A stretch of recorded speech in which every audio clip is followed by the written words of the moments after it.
Hello, નમસ્કાર વિદ્યાર્થી મિત્રો. આપણે ધોરણ 10 વિષય વિજ્ઞાનમાં અગાઉના લેક્ચરની અંદર આપણે આધુનિક આવર્ત કોષ્ટકમાં કોઈ સમૂહમાં તત્વ ક્યારે સ્થાન પ્રાપ્ત કરે છે તેના વિશે અભ્યાસ કર્યો હતો. એમાં આપણને એવી જાણકારી મળી કે જો કોઈ સમૂહમાં અથવા તો જે કોઈ પણ સમૂહમાં જે તત્વો આવેલા છે એ બધાની જો ઇલેક્ટ્રોન રચના તમે જુઓ તો બધાની સંયોજકતા કક્ષામાં સમાન ઇલેક્ટ્રોન જોવા મળે છે. એટલે એવા તત્વો કે જેમની સંયોજકતા કક્ષામાં સમાન ઇલેક્ટ્રોન હોય એ દરેક તત્વો સમાન સમૂહમાં સ્થાન પ્રાપ્ત કરતા હોય છે. અને આવર્ત કોષ્ટકની અંદર આવા કેટલા સમૂહો છે? તો કે આવર્ત કોષ્ટકની અંદર આવા સમૂહની સંખ્યા છે 18 1 8 18. બરાબર? તો આ ચર્ચા આપણે અગાઉના લેક્ચરમાં કરી કે આધુનિક આવર્ત કોષ્ટક જે છે એની અંદર જુદા જુદા તત્વો છે એ સમૂહમાં કઈ રીતે સ્થાન પ્રાપ્ત કરે છે એ ચર્ચા પછી હવે આપણે આજના લેક્ચરની અંદર જુદા જુદા તત્વો કઈ રીતે સમાન આવર્તમાં સ્થાન પ્રાપ્ત કરે તેના વિશેનો અભ્યાસ કરવાના છીએ. જુદા જુદા તત્વો કઈ રીતે એક જ આવર્તમાં સ્થાન પ્રાપ્ત કરે છે તેના વિશેનો અભ્યાસ કરવાના છીએ. એટલે આગલા લેક્ચરની અંદર આપણે સમૂહમાં તત્વોનું સ્થાન આવું ટાઇટલ લખ્યું હતું. હવે અત્યારના લેક્ચરમાં આપણે આધુનિક આવર્ત કોષ્ટકમાં તત્વોનું સ્થાન છે એ મેઇન ટાઇટલ છે. સબ ટાઇટલ આવશે આવર્તમાં તત્વોનું સ્થાન. બરાબર? તો લખીએ આપણે આવર્તમાં તત્વોનું સ્થાન. આવર્તમાં તત્વોનું સ્થાન.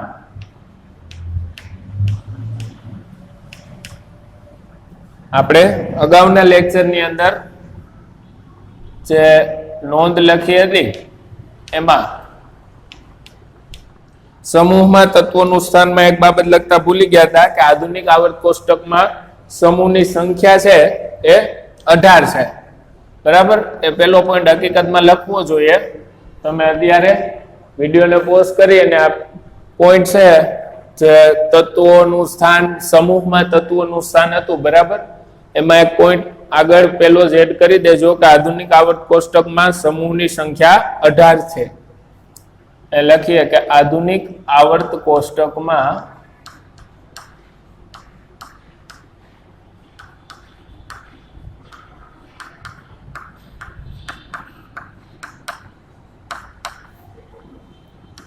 આવર્તની સંખ્યા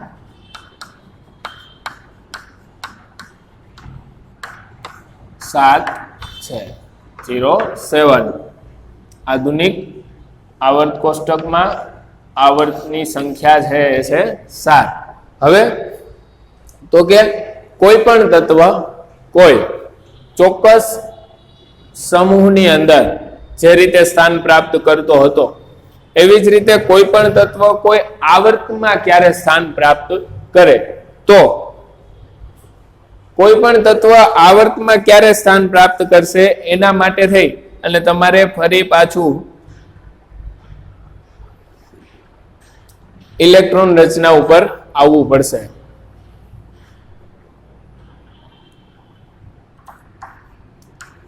જે તત્વના પરમાણુની સંયોજકતા કક્ષા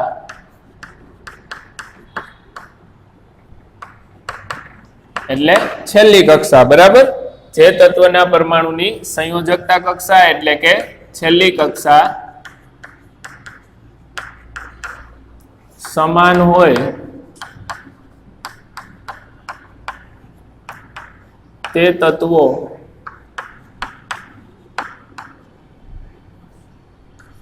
સમાન આવર્તમાં જોવા મળે છે.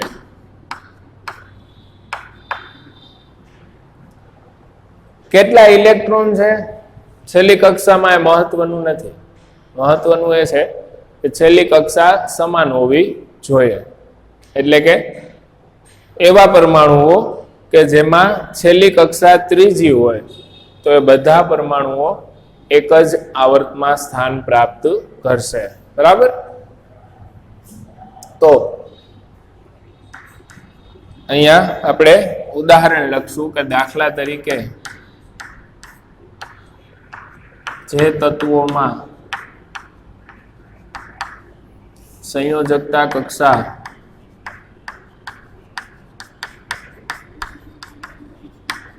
ત્રીજી હોય તે બધા તત્વો સમાન આવર્તમાં સ્થાન પ્રાપ્ત કરે.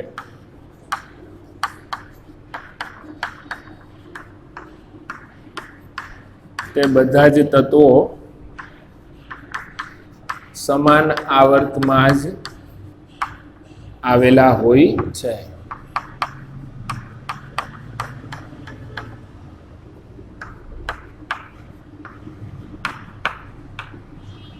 બરાબર? તો અહીંયા આપણે ઉદાહરણ લઈ લીધું કે સંયોજકતા કક્ષા કેટલામી લઈ લીધી તો કે ત્રીજી.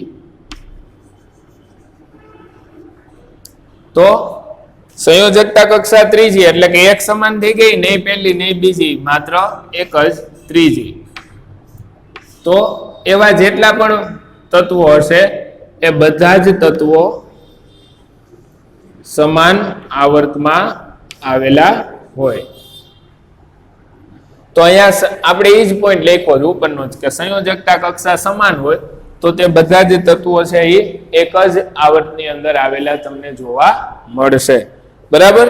હવે તો કે હવે આપણે ઉદાહરણ લઈ લઈએ. દાખલા તરીકે આવર્ત પહેલો. શું છે આવર્ત પહેલો? ક્યાં ક્યાં તત્વો છે? તો કે આવર્ત પહેલામાં બે જ તત્વો છે, એક હાઇડ્રોજન અને બીજું હિલિયમ.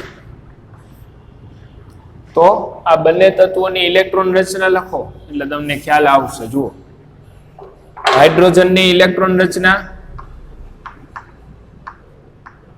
ઇલેક્ટ્રોન રચના. તો હાઇડ્રોજનની ઇલેક્ટ્રોન રચના કેટલી છે વિદ્યાર્થી મિત્રો? તો કે હાઇડ્રોજનની ઇલેક્ટ્રોન રચના છે એ છે 1. બરાબર? હિલિયમની ઇલેક્ટ્રોન રચના 2. તો અહીંયા ધ્યાનપૂર્વક જુઓ, બંનેમાં ઇલેક્ટ્રોનની સંખ્યા મારે જાણવી જ નથી કેટલી છે. બંનેમાં જે ઇલેક્ટ્રોન સમાયેલા છે ને એ પહેલી કક્ષામાં જ સમાયેલા છે. બરાબર? અહીં હાઇડ્રોજન અને હિલિયમમાં આવેલા ઇલેક્ટ્રોન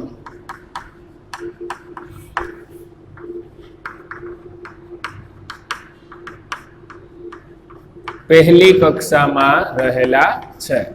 કેટલા કેટલા ઇલેક્ટ્રોન છે મને ખ્યાલ નથી, મારે જાણવું પણ નથી, પણ મારે એ જાણવું છે કે હાઇડ્રોજનમાં ઇલેક્ટ્રોન જેટલા પણ છે કઈ કક્ષામાં છે તો કે પહેલી જ કક્ષામાં. હિલિયમમાં પણ XYZ જેટલા ઇલેક્ટ્રોન છે કઈ કક્ષામાં છે તો કે પહેલી જ કક્ષામાં. તો અહીંયા હાઇડ્રોજન અને હિલિયમમાં આવેલા ઇલેક્ટ્રોન પહેલી કક્ષામાં છે. તેથી બંને સમાન આવર્તમાં સ્થાન પ્રાપ્ત કરશે. હવે તમે કોઈ એવું તત્વ લઈ આવો કે જેમાં ઇલેક્ટ્રોન પહેલી જ કક્ષામાં હોય તો મારે એને આવર્ત પહેલો છે એમાં જ સ્થાન આપવું પડે. એટલે કે આધુનિક આવર્ત કોષ્ટક એવું કહે છે કે જેટલા પણ પરમાણુ કે જેટલા પણ તત્વના પરમાણુ છે એમાં ઇલેક્ટ્રોન કેટલામી કક્ષામાં સમાયેલા છે, ફોર એક્ઝામ્પલ કે પહેલી કક્ષામાં સમાયેલા હોય તો એ બધાને તમારે એક જ આવર્તમાં રાખવા પડે. તો બંને સમાન આવર્તમાં સ્થાન પ્રાપ્ત કરશે. હજી એક ઉદાહરણ લઈએ. આવર્તમાં તો ખાસ જરૂરી છે. બરાબર? આપણે બીજો જ આવર્ત લઈ લઈએ, આવર્ત નંબર બીજો. તો આવર્ત નંબર બીજો તમે તમારે આવર્ત કોષ્ટકમાં જુઓ. હવે આવર્ત કોષ્ટક છે આધુનિક, એને સામે રાખો. તો બીજા આવર્તમાં તત્વ હશે લિથિયમ, લિથિયમ પછી બેરેલિયમ, બેરેલિયમ પછી બોરોન, બોરોન પછી કાર્બન, કાર્બન પછી નાઇટ્રોજન, નાઇટ્રોજન પછી ઓક્સિજન, ઓક્સિજન પછી ફ્લોરિન અને છેલ્લું નિયોન, જેની સંજ્ઞા આવશે Ne. તો આ 8 તત્વ છે એ 8 તત્વ કયા આવર્તમાં આવેલા છે? તો કે બીજા આવર્તની અંદર. કદાચ તમને અહીંયા જો તમારી સ્ક્રીન ઉપર આવર્ત બીજો ન દેખાતો હોય સ્પષ્ટ, થોડા વધારે નાના અક્ષરો હોવાને કારણે, તો તમારે શું કરવાનું છે? પાઠ્યપુસ્તકમાંથી બીજો આવર્ત લિથિયમથી આડી લાઈન જે ચાલુ થાય અને નિયોન ઉપર પૂરી થાય એ આ રીતે લાઈનમાં લખી નાખવાની. હવે નીચે એની ઇલેક્ટ્રોન રચના લખીએ આપણે. હાલો અહીંયા બધા એની ઇલેક્ટ્રોન રચના લખશું. આવર્ત તો લખાઈ ગયા, આવર્ત બીજાના તત્વો લખાઈ ગયા છે. હવે આપણે એની ઇલેક્ટ્રોન રચના લખી. તો લિથિયમની ઇલેક્ટ્રોન રચના છે 2 1, બરાબર? 2 1. પછી બેરેલિયમની ઇલેક્ટ્રોન રચના તો કે 2 2, બોરોનની 2 3, કાર્બન 2 4, નાઇટ્રોજન 2 5, ઓક્સિજન 2 6, ફ્લોરિન 2 7 અને નિયોન 2 8. તો અહીંયા તમે જોઈ શકો છો વિદ્યાર્થી મિત્રો કે બધાયમાં છેલ્લી કક્ષામાં જુદા જુદા ઇલેક્ટ્રોન છે. કોઈમાં 1 છે, કોઈમાં 8 છે, પણ એક બાબત સમાન રહે છે. શું સમાન રહે છે? તો કે દરેકનો જે છેલ્લો ઇલેક્ટ્રોન છે એ સમાન કક્ષામાં આવે છે, બરાબર? એટલે કે દરેકનો અંતિમ ઇલેક્ટ્રોન સમાન સંયોજકતા કક્ષામાં આવે છે. તો અહીં દરેક તત્વનો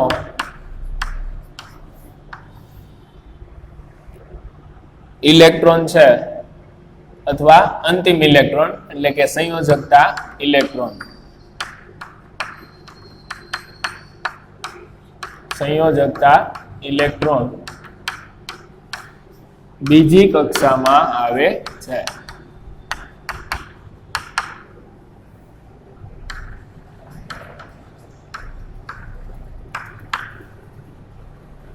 બરાબર? અથવા તો એમ પણ કહી શકો કે અથવા અહીં દરેક તત્વની સંયોજકતા કક્ષા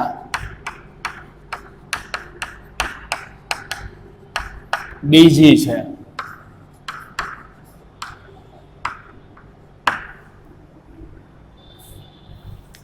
તો બધાયની સંયોજકતા કક્ષા બીજી છે, તેથી તેઓ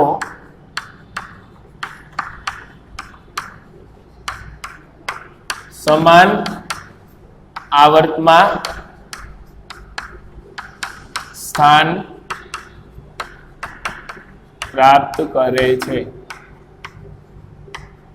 તો આ બધા જ લિથિયમ થી લઈ અને નિયોન સુધીના બધા જ તત્વો છે એ આવર્ત નંબર 2 માં આવેલા છે. તો એ આવર્ત નંબર 2 માં શા માટે આવેલા છે? કારણ કે લિથિયમ હોય કે નિયોન હોય, દરેકનો સંયોજકતા ઇલેક્ટ્રોન બીજી કક્ષામાં આવે છે, અથવા દરેકની સંયોજકતા કક્ષા બીજી છે. તેથી તેઓ અથવા તો તે દરેક તત્વો છે એ સમાન આવર્તમાં સ્થાન પ્રાપ્ત કરે છે. હવે જે રીતે આપણે આવર્ત નંબર 1 માટે લખ્યું, બરાબર, એવી જ રીતે આવર્ત નંબર 2 માટે પણ આપણે ઇલેક્ટ્રોન રચના લખી. જો કોઈ વિદ્યાર્થીઓની તાર્કિક શક્તિ સારી હોય ને, લોજિકલ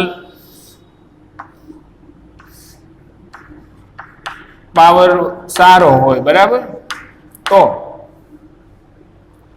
એવા વિદ્યાર્થીઓ છે એ માત્ર ને માત્ર આ અવલોકન કરે ને ઇલેક્ટ્રોન રચના, તો પણ એ બાબતને સમજી શકે.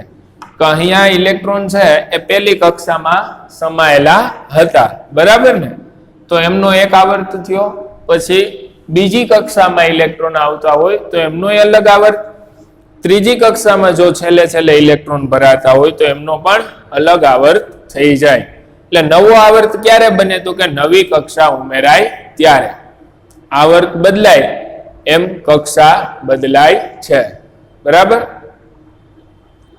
એક જ આવર્તમાં તમે ડાબીથી જમણી બાજુ જાઓ તો કક્ષા બદલાતી નથી. તો અહીંયા નોંધ સ્વરૂપે આપણે લખશું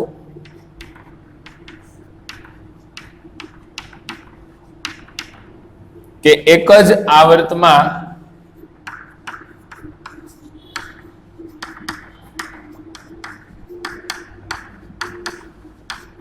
ડાબીથી જમણી તરફ જતા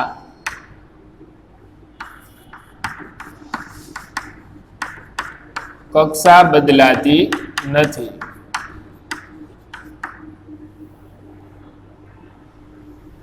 જો આવર્ત બદલાઈ જાય તો કક્ષા બદલાઈ જાય. જો આવર્ત બદલાય તો કક્ષા બદલાય. એક વિશેષ ઉદાહરણ આપું.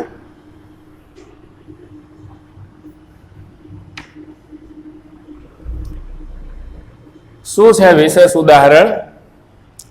તો કે તમે હવે તમારા પાઠ્યપુસ્તકમાં જુઓ આધુનિક આવર્ત કોષ્ટક, એની અંદર ત્રીજો આવર્ત.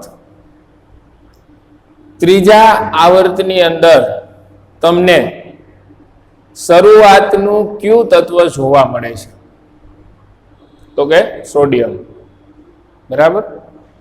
સોડિયમથી શરૂ કરો અને છેલ્લે કયું તત્વ જોવા મળે છે? તો કે છેલ્લું તત્વ છે એ છે આર્ગોન. તો વિદ્યાર્થી મિત્રો, આ સોડિયમથી લઈ અને આર્ગોન સુધીના તત્વોને તમે તમારી રફબુકમાં આ રીતે લખો: આવર્ત ત્રીજો, સોડિયમ, મેગ્નેશિયમ, બરાબર, એલ્યુમિનિયમ, એ રીતે લખતા જાઓ આર્ગોન સુધી. નીચે એમની ઇલેક્ટ્રોન રચના લખો. તો ઇલેક્ટ્રોન રચના આવશે 281, 282 અને અંતે આવશે 288. તો અહીંયા તમે જુઓ તો ઇલેક્ટ્રોનની સંખ્યા ચોક્કસપણે વધતી જાય છે, પણ કક્ષા એકની એક જ રહે છે કે ત્રીજી કક્ષા રહેતી હશે, બરાબર? તો એ બધા તત્વો સમાન આવર્તમાં સ્થાન પ્રાપ્ત કરે, કારણ કે બધામાં જે અંતિમ ઇલેક્ટ્રોન આવે છે, જેને સંયોજકતા ઇલેક્ટ્રોન કહેવાય, એ સમાન કક્ષામાં આવે છે. અથવા એમ પણ કહી શકો કે બધાની સંયોજકતા કક્ષા સમાન જોવા મળી રહી છે. તો જેમની સંયોજકતા કક્ષાઓ સમાન હોય એવો સમાન આવર્તમાં સ્થાન પ્રાપ્ત કરે છે. જે તત્વના પરમાણુની સંયોજકતા કક્ષા સમાન હોય તે તત્વો સમાન આવર્તમાં જોવા મળે છે, બરાબર? હવે એનાથી આગળ જાઓ તો આવર્ત નંબર 4 ની અંદર જોજો. આવર્ત નંબર 4 માં જુઓ બધા. આ માહિતી માત્ર તમારી જાણકારી માટે છે, એને યાદ નથી રાખવી આપણે. આવર્ત નંબર 4 ની અંદર પ્રથમ તત્વ છે એ છે પોટેશિયમ, બરાબર ને? તો હવે તો કે પોટેશિયમ થી આમ છેલ્લે સુધી હાલ્યા જાવ એટલે છેલ્લું તત્વ આવશે ક્રિપ્ટોન, Kr. તો આના ઉપરથી તમને શું જાણવા મળશે એ જુઓ. તો પોટેશિયમની ઇલેક્ટ્રોન રચના થશે 2881, બરાબર? 2881. હવે તો કે આ ચોથી કક્ષા ચાલુ થઈ 2881. ચોથી કક્ષામાં મહત્તમ 18 ઇલેક્ટ્રોન આવે, પછી પાંચમી કક્ષા આવી જાય. હવે તો કે છેલ્લું તત્વ જુઓ ક્રિપ્ટોન. તમને ક્રિપ્ટોનની ઇલેક્ટ્રોન રચના નથી આવડતી, તો ક્રિપ્ટોનની ઇલેક્ટ્રોન રચના અહીંયાથી તમને ખ્યાલ આવી છે. જો પોટેશિયમની 2881 છે તો એ કક્ષા ક્રિપ્ટોન સુધી પહોંચો ને ત્યાં પૂરી થઈ જાય. 288, 18 ને 32. તો હવે તમે જોઈ લ્યો તો ખ્યાલ આવશે કે 2881 હતું, છેલ્લે પહોંચો એટલે શું થઈ જશે? 2882. 8 અને 18. બરાબર. તો આ રીતે તમને આધુનિક આવર્ત કોષ્ટકની અંદર કોઈ આવર્તમાં તમે પેલા તત્વની ઇલેક્ટ્રોન રચના જાણતા હોય તો તેની મદદથી તમે અંતિમ તત્વ જે આવે છે એની ઇલેક્ટ્રોન રચનાને સરળતાથી જાણી શકો. બરાબર. એ સિવાય એ પણ જાણી શકો કે તેમાં અંતિમ કક્ષા કઈ હશે, સંયોજકતા કક્ષા કઈ હશે, અંતિમ કક્ષા, છેલ્લી કક્ષા અને સંયોજકતા કક્ષા બધું એક જ. અને એમાં જેટલા ઇલેક્ટ્રોન હોય એ સંખ્યાને કહેવાય સંયોજકતા ઇલેક્ટ્રોન. બરાબર. એ મેં અગાઉના લેક્ચરમાં તમને વિસ્તૃત વાત કરેલી હતી. એટલે અગાઉનો લેક્ચર છે એ ખાસ સમજાયેલો હોવો જરૂરી છે, કારણ કે એમાં આપણે સંયોજકતા કક્ષા, સંયોજકતા ઇલેક્ટ્રોન વિશેની ચર્ચા કરી હતી. ઉપરાંત કોઈ પણ કક્ષામાં કઈ રીતે ઇલેક્ટ્રોન ભરાય છે ફરી પાછું કહી દઉં, 2, 8, 8, 18, 18 ને 32. તો આ રીતે કોઈ પણ કક્ષામાં ઇલેક્ટ્રોન ભરવાના હોય છે. કોઈ પણ કક્ષામાં સમાઈ શકતા મહત્તમ ઇલેક્ટ્રોનની સંખ્યા છે 2n². પછી 9મા ધોરણમાં તમે શીખ્યા હતા કે પહેલી કક્ષા તો એનું નામ K, બીજીનું L, ત્રીજીનું M, ચોથીનું N, પાંચમી O, છઠ્ઠી P.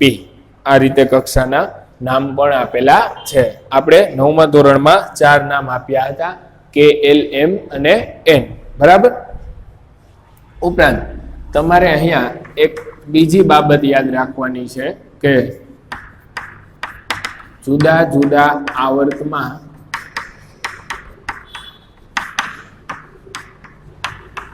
કેટલા તત્વો આવેલા છે.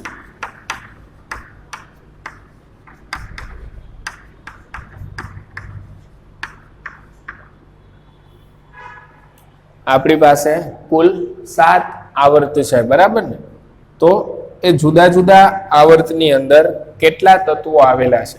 અહીંયા તમારી જે આવર્ત વિશેની ચર્ચા હતી કે કોઈ પણ તત્વ આવર્તમાં ક્યારે સ્થાન પ્રાપ્ત કરે એ ચર્ચા તો પૂર્ણ થઈ ગઈ.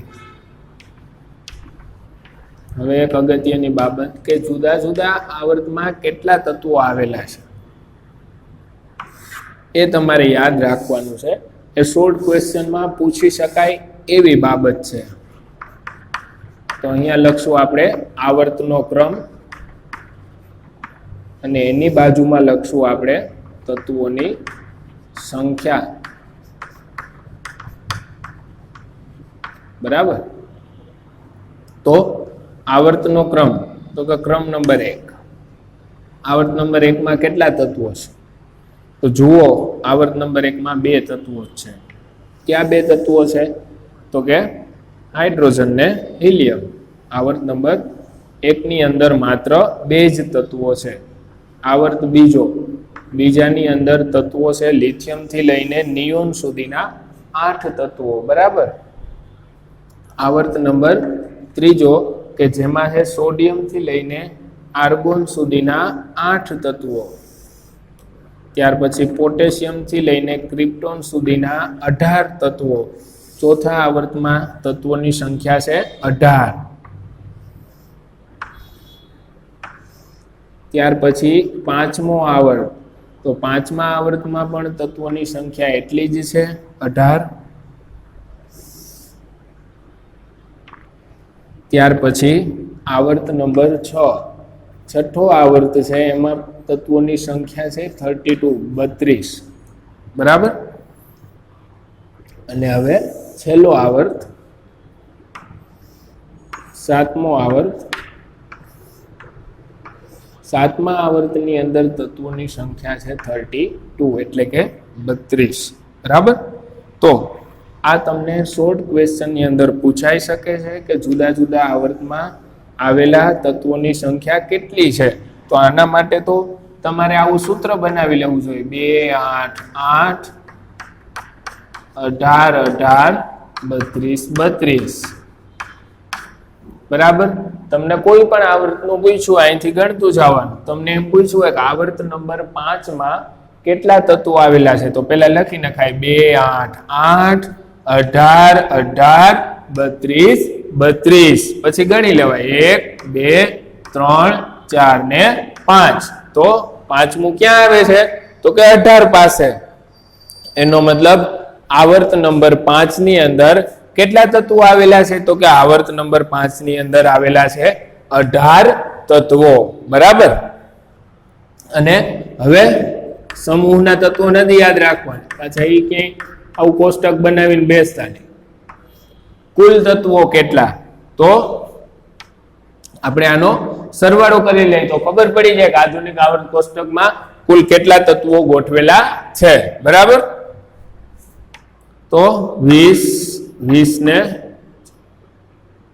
16 36 36 ને 2 38 બધી 3 ને 1 4 5 5 ને 6 11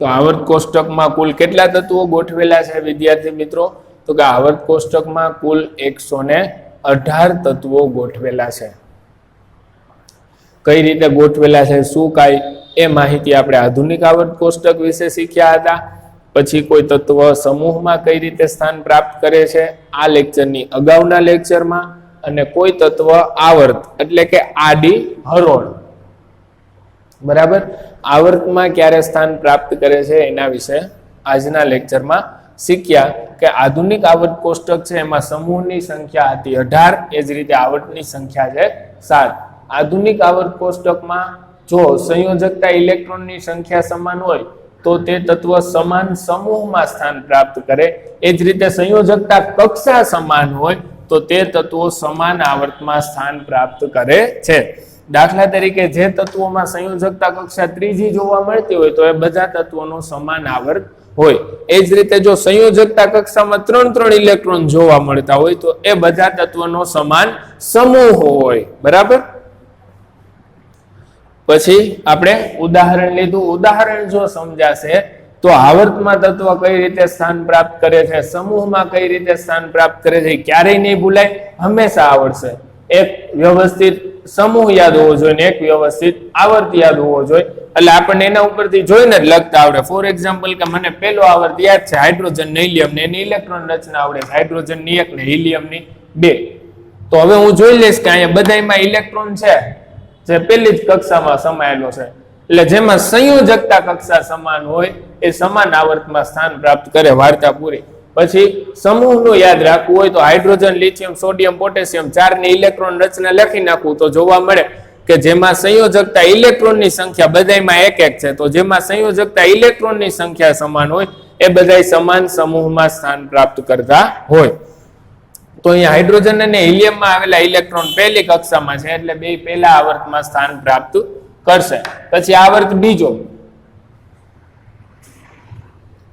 તો આવર્ત બીજો છે એની અંદર ઇલેક્ટ્રોન રચના લખો તો તમને જોવા મળે છે કે દરેક તત્વનો સંયોજકતા ઇલેક્ટ્રોન એટલે કે છેલ્લો ઇલેક્ટ્રોન બીજી કક્ષામાં આવે છે અથવા તો અહીં દરેક તત્વની સંયોજકતા કક્ષા કઈ છે તો કે બીજી તેથી તેઓ સમાન આવર્તમાં સ્થાન પ્રાપ્ત કરશે અને એક જ આવર્તમાં ડાબીથી જમણી તરફ જાશો તો કક્ષા બદલાશે નહીં સમૂહમાં ઉપરથી નીચે જતા હતા તો કક્ષા બદલાઈ જતી હતી આવર્તમાં કક્ષા બદલાશે નહીં બરાબર જો આવર્ત બદલાય તો કક્ષા પણ બદલાય પછી જુદા જુદા આવર્તમાં કેટલા તત્વો આવેલા છે તો એના માટેનું આપણે સૂત્ર કરી નાખ્યું 2 8 8 18 18 32 બરાબર એ સૂત્ર પ્રમાણે આપણે જો પૂછાયેલું હોય તો લખી નાખવાનું ઉપરાંત તમને એમ પણ પૂછી શકે કે પહેલા આવર્તમાં કઈ કક્ષામાં ઇલેક્ટ્રોન સમાય છે અથવા એમ પૂછે પાંચમા આવર્તમાં કઈ કક્ષામાં ઇલેક્ટ્રોન સમાય છે તો જે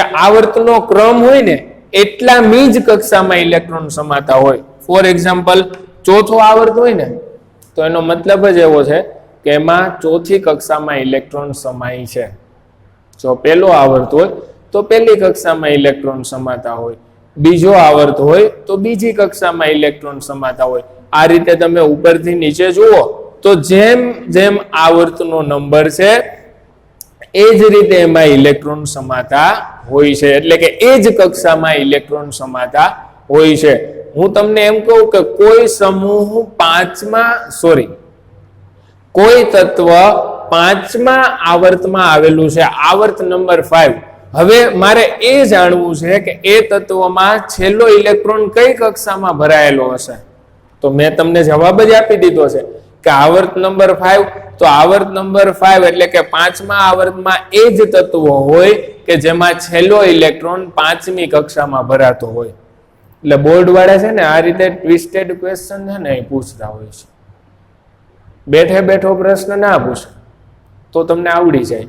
તમને એમ પૂછે કે જે તત્વોમાં અંતિમ ઇલેક્ટ્રોન 5મી કક્ષામાં ભરાતો હોય તો એ તત્વ કયા આવર્તનું હોય, તો તમને આવડી જાય કે 5મા આવર્તનું હોય. એની બદલે એ રીતે પૂછશે કે આવર્ત 5માં આવેલું તત્વ હોય એનો અંતિમ ઇલેક્ટ્રોન કઈ કક્ષામાં સમાય, તો 5મી કક્ષામાં. બરોબર, આવર્તમાં આ પ્રકારનો પ્રશ્ન બને છે, સમૂહમાં બનતો નથી. ક્લિયર? તો આ રીતનો કોઈ ટ્વિસ્ટેડ ક્વેશ્ચન હોય તો એનો પણ આપણને આન્સર આવડવો જોઈએ કે આ આવર્ત ક્રમ છે એ કક્ષાનો પણ ક્રમ દર્શાવે છે. એટલે કે છઠ્ઠા આવર્તમાં જે તત્વ આવેલું છે એમાં અંતિમ ઇલેક્ટ્રોન છઠ્ઠી કક્ષામાં સમાતો હોય છે. આ બાબતની આપણે ચર્ચા આ ચેપ્ટરની અંદર, આ પ્રકરણની અંદર બાકી હતી કે જુદા જુદા તત્વોને કઈ રીતે આધુનિક આવર્ત કોષ્ટકમાં સ્થાન પ્રાપ્ત થાય છે. એની અંદર આવર્તમાં તત્વોનું સ્થાન અહીંયા પહેલેથી શરૂ કરી અને અહીંયા નોંધ સુધી છે એ ક્લાસ વર્કમાં લખવાનું છે. ફરી પાછું એક વિશેષ નોંધ કરી અને નીચેની બાબત પણ લખવાની થશે. એટલે અહીંયા જેટલું પણ હાજર છે એ બધું જ તમારે ક્લાસ વર્કની અંદર લખવાનું થશે. આટલું લખી નાખજો વ્યવસ્થિત રીતે, બરાબર. હવે આ ચેપ્ટરમાં આગળમાં જે કાંઈ પોર્શન બાકી છે એમાંથી હવે કયા પોઈન્ટ્સ લેવાના છે અને કયા પોઈન્ટ્સ ડિલીટ કરેલા છે એનો વ્યવસ્થિત અભ્યાસ કરી અને પછી આપણે આગળના પોઈન્ટ્સ ભણીશું.